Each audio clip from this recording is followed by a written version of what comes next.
They are presently the most popular contemporary band in all of Japan for the Yellow Magic Orchestra.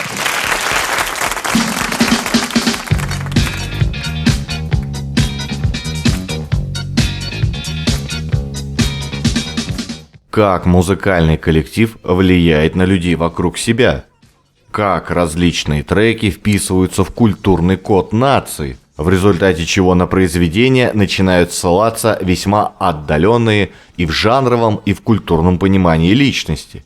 Сегодня мне бы хотелось раскрыть данный феномен культуры на примере такой группы, как Yellow Magic Orchestra.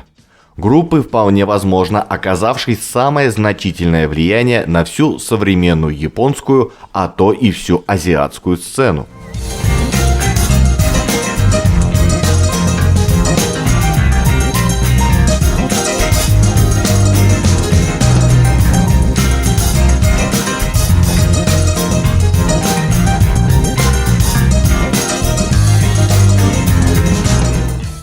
Среди пассажиров тонущего «Титаника», хоть и представлявших практически все национальности мира, был только один японец – Масабуми Хосоно. В 1910 году его направили в Россию для ознакомления с местным опытом строительства железных дорог. И через пару лет работы наш герой решил посмотреть мир и вернуться на родину через Европу и Америку. В Англии 10 апреля 1912 года он сел на злосчастный корабль, и уже через 4 дня плавания случилось роковое рандеву с айсбергом. Из каюты 2 класса японец не мог попасть к спасательным шлюпкам, поэтому стюард предложил ему пройти на палубу 3 класса, где офицер спасательной шлюпки номер 10 крикнул, что есть еще место для женщины или ребенка. Хосоно вскочил на борт. Из-за невысокого роста его приняли за женщину. Доплыв до Нью-Йорка, Масабуми пришел в офис одного из 4 старых японских объединений и попросил помощи, чтобы вернуться домой. Пока Хосоно находился в США, местные газеты много писали о нем, называя японским счастливчиком. Однако, когда он вернулся в Японию, его таковым не посчитали и осудили как труса. Ему говорили, что для сохранения чести нужно было пойти ко дну. Писали письма, где просили убить себя. Повсеместно травили и уволили. Позже, правда, восстановили на службе, но до конца жизни все равно унижали. Позже его внук Харуоми с достоинством вернул честь и уважение семье своими прекрасными работами с Yellow Magic Orchestra, а также с половиной японской эстрады. Вот как бывает.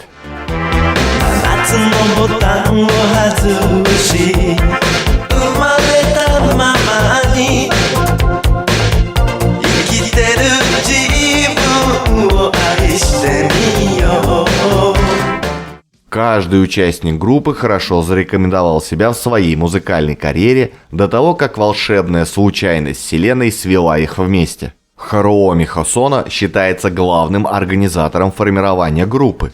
Однако до Yellow Magic Orchestra Хосоно играл в группе Happy End, которая также была важной для музыкальной индустрии Японии.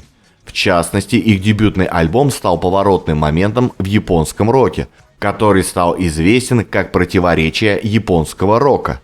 Это серия дебатов о том, какой язык в рок-музыке следует использовать в Японии. До этого большая часть рок-музыки, исполняемая в Японии, была на английском языке, так как считалось нецелесообразным делать это на японском.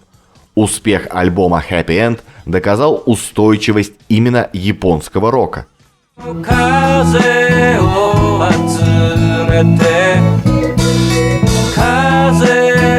Барабанщик Юкихиро Такахаси был участником группы Sadistic Mika Band на протяжении большей части 70-х, которая играла как в Англии, так и в Японии.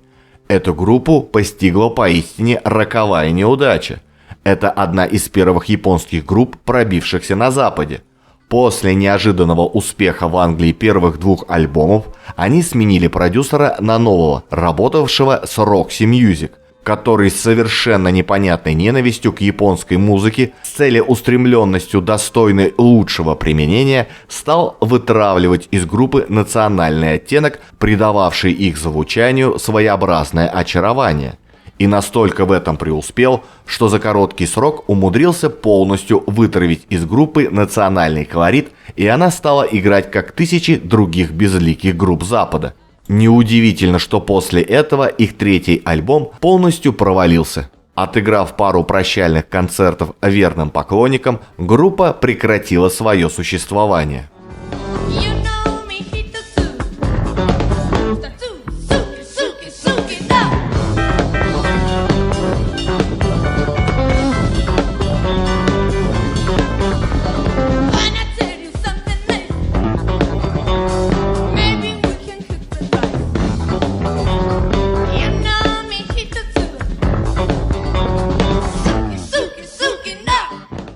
Клавишник Рюичи Сакамото изучал музыкальную композицию в Токийском национальном университете изящных искусств и музыки.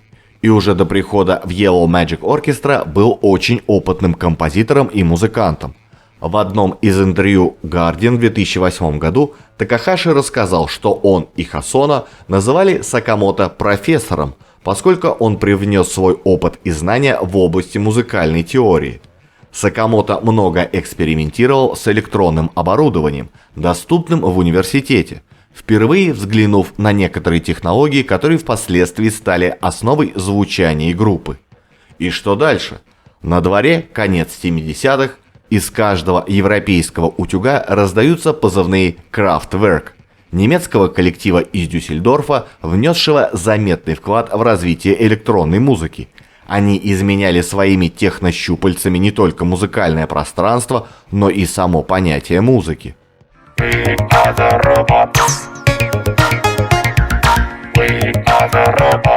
После распада группы Happy End одному из ее участников, Харуоми Хосоно, приходит в голову идея создать свой ответ Чемберлену, то бишь восточный Kraftwerk. Идею поддержали двое знакомых музыкантов, с которыми Харуоми не раз пересекался ранее – Юкихиро Такахаши и Рюичи Сакамото.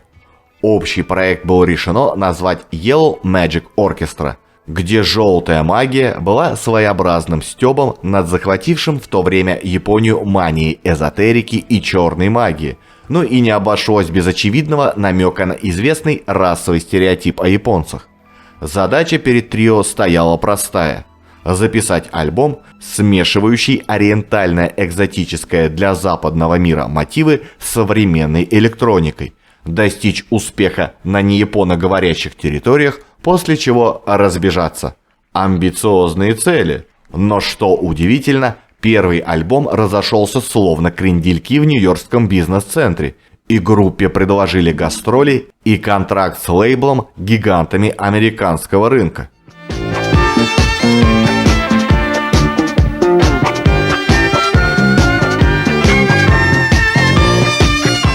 От такого предложения не отказываются, и трио неожиданно осознало, что группа теперь будет занимать в их жизнях более важное место, чем сольные карьеры. Если уж в США и Европе молодые бунтари пришлись по душе, то что говорить о родной Японии?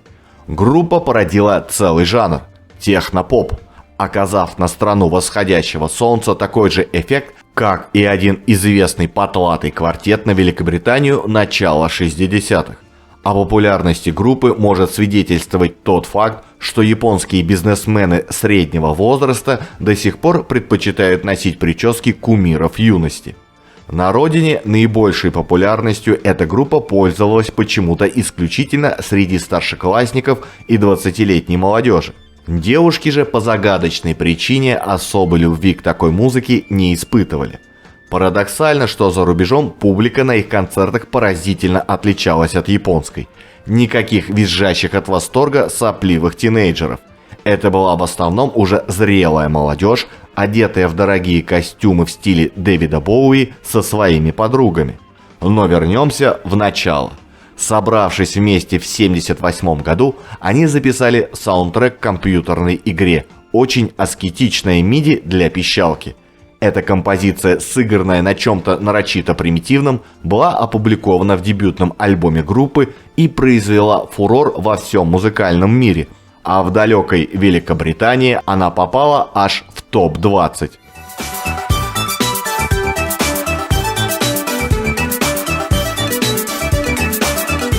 Группа захотела взять тот образ Востока, который западные художники изображали на своей родине, и переделать его с японской точки зрения. Так получилось, что один из синглов на альбоме – это кавер на песню Мартина Денни. Искаженное само по себе видение Востока Денни имело огромный успех в Японии и сыграло роль в международной известности группы.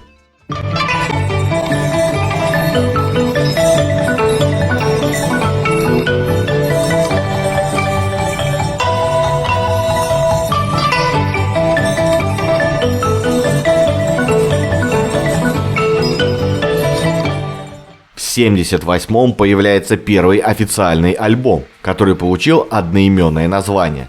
Песня Cosmic Surfing быстро распространилась на региональном рынке и вышла за пределы Азии. Студийный проект плавно перетекал в гастрольный тур, ведь представленная работа пользовалась популярностью. Группе удалось создать новый звук, пропустив через призму культуры страны идеи Kraftwerk, американского фанка и черт знает чего еще. Господа выдали такую сочную и яркую работу, на которую потом опирался целый выводок New Wave музыкантов, те же Depeche Mode и New Order.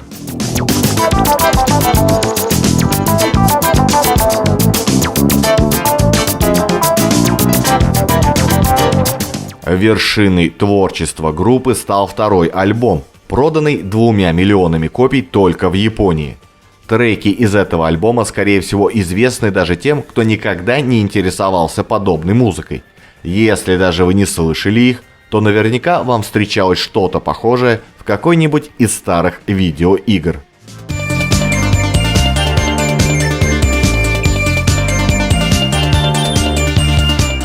Альбом стал рекордным по продажам как на территории Японии, так и в мире. Лирика посвящена фантастическим темам, утопии, а также художественным веяниям в современном обществе.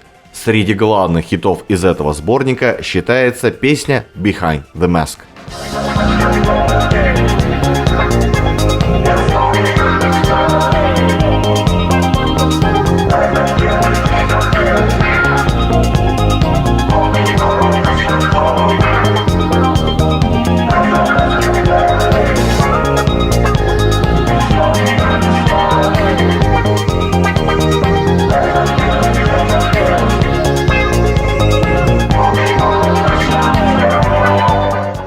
Yellow Magic Orchestra сочинили инструментальную тему в 1978 году для рекламы наручных часов Seiko.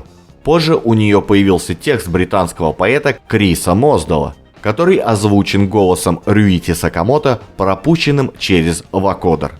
А чуть позже продюсер Майкла Джексона Куинси Джонс услышал ее во время поездки в Японии и почувствовал, что Майклу может подойти. Так и вышло.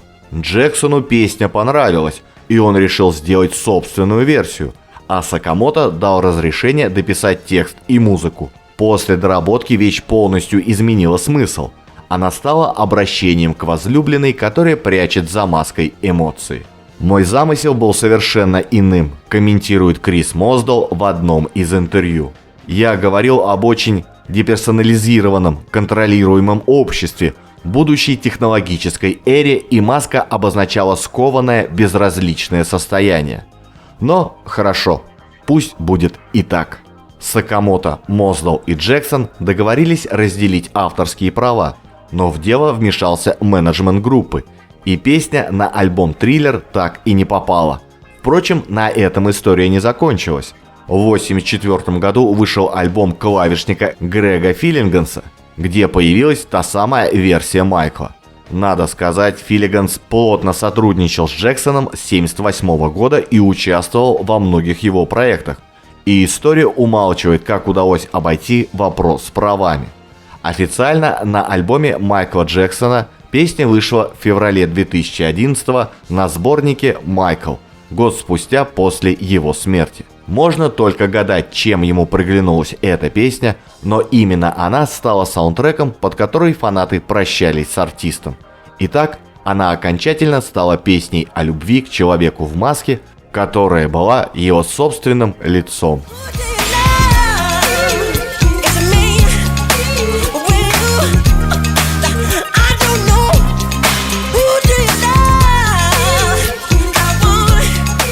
Но вернемся к нашим героям.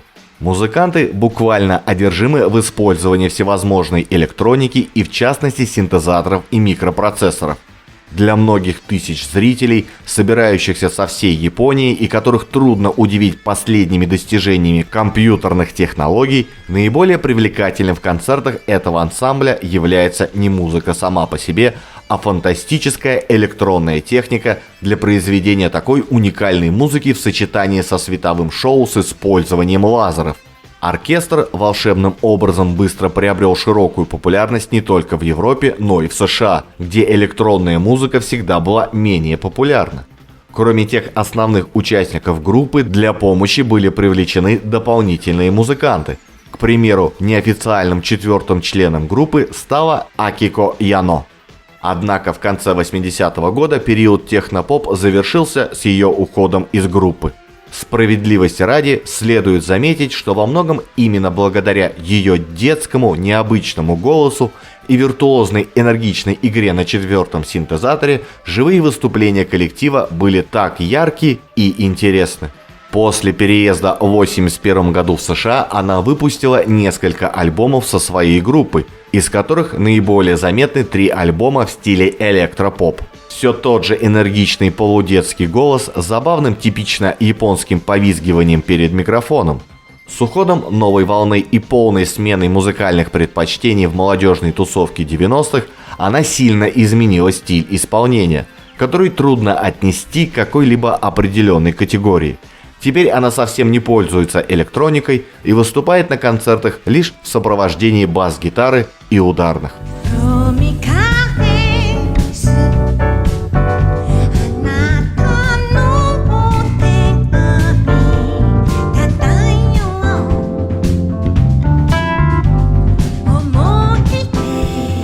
Вскоре показал отличные результаты в плане коммерческого успеха и первый концертный альбом. Его продажи остановились на отметке в 250 тысяч копий в течение 2 недель. Не уступал позиции и следующий альбом, который отличался предзаказом в 200 тысяч копий. И сразу 2 альбома оказалось на протяжении 7 недель в чартах Oricon.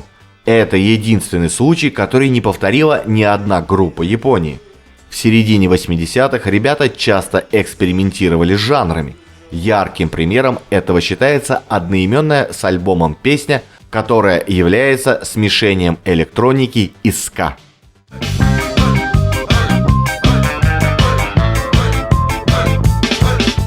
Первые 4 альбома носили ярко выраженный танцевальный характер технопоп.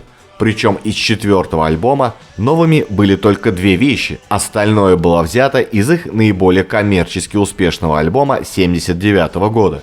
Это было похоже на подведение итогов, так как следующему альбому стал присущ более жесткий и резкий звук при фактически полном отсутствии танцевальных мелодий и вокала.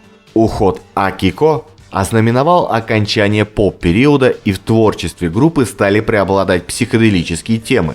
Весьма иронично, что название альбома BGM, сокращение от Background Music, переводится как «музыка для фона».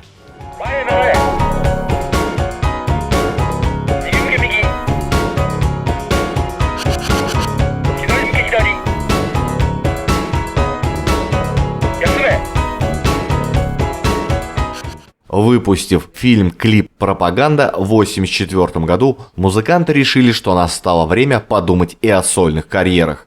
Объявляя об этом, все трое всячески избегали слова «распад», говоря скорее о некой паузе. Так и оказалось. Правда, пауза немного затянулась. Первое воссоединение случилось лишь в 1993-м, да и то совсем недолго. Ну а что фильм? Это не концертное видео и не художественное кино, это музыкальный спектакль о мальчике и женщине. Спектакль почти немой, в кадре нет ни единого лишнего слова, кроме цитаты из Альфавиля Годара в самом начале и речи мальчика в конце. Пропаганда цепляет не только визуальными решениями, но и неуловимым диссонансом. Дело в том, что фильм оперирует в том числе и эстетикой, которую мы чаще видим в антиутопиях, и она давно экспроприирована альтернативными командами. А музыка Yellow Magic Orchestra выламывается из лакированной черно-красной тоталитарной картинки. И на этом контрасте особенно хорошо видно, в чем их подход отличался от подхода Kraftwerk, предшественников и вдохновителей. Последние серьезно и основательно выковывали образы нового мира. Наши же герои жонглировали образами старого. Они транслировали обратно этим странным западным людям, для которых все желтокожие на одно лицо их представления о Востоке. А публика тянулась к ним, счастливо открывая уже известное. Но очевидно, для самих музыкантов эта музыка так и осталась шуткой. И даже на изломе, когда они уже знали, что спалят в финале фильма свой реквизит, им хватало сил перемигиваться на сцене. Ирония сделала их успешными. Ирония стала тем, что держала их вместе годы и годы спустя.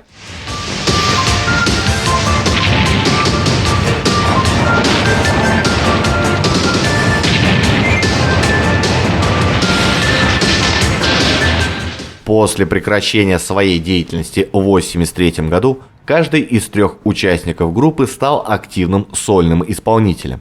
Харуоми Хосоно определил свое направление от электромузыки к эмбиент-музыке. Рюичи Сакамото параллельно с поп-музыкой стал сочинять музыку для фильмов и получил премию «Оскар» за оригинальную музыку к фильму Бернардо Бертолуччи «Последний император».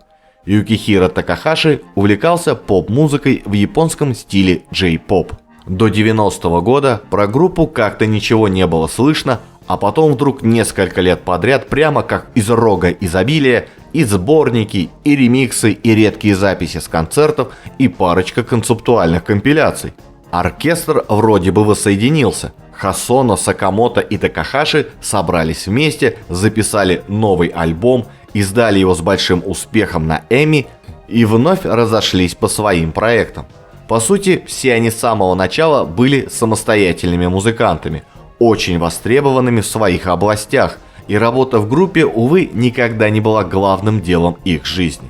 С 2007 года группа неожиданно возобновляет творческую деятельность, причем в прежнем составе. Они выпускают новый сингл, а также дают несколько живых выступлений. К сожалению, господин Такахаши недавно умер. Артист не смог побороть последствия опухоли головного мозга. Еще и Сакамото в конце прошлого года объявил о том, что у него рак.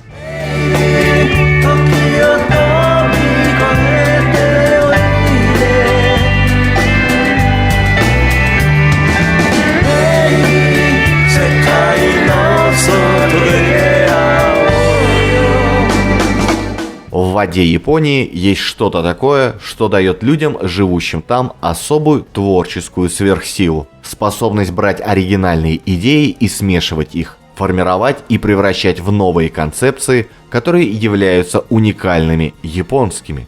Это происходит от бесстрашия перед лицом меняющегося мира и готовности экспериментировать с новыми технологиями. Есть также здоровая порция игривого юмора, смешанная для хорошей меры. Это некоторые из ингредиентов, которые, по общему мнению, были частью развития Yellow Magic Orchestra. Группа представляет собой удивительную историю о том, как японское творчество может распространиться по всему миру.